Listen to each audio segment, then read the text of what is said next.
Do you really want any impediment to getting your house sold? An unrepresented buyer is usually an uninformed buyer. An uninformed buyer is higher likelihood of not actually coming to the closing table. If the transaction doesn't go through, the property is going to come back on the market and the listing usually suffers.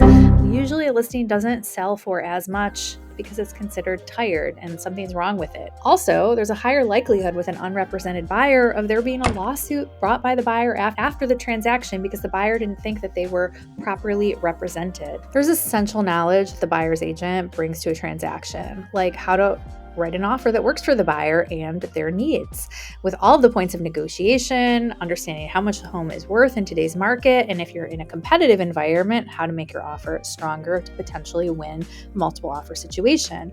Also, to support related to inspections, how to address any issues that come up during an inspection and what your options are to renegotiate after an inspection, connecting with mortgage companies, insurance companies, home inspectors, and other specialists in the transaction, how to deal with issues related to appraisals and loan approvals, and how to renegotiate should something come up there, keeping the closing timeline, getting a closing without a hitch, dealing with utility transfers and final water bills and closing occupancy, and filing documents with the city assessor. Could a buyer do that all without an agent? Check out the full video to get all the rest of the details.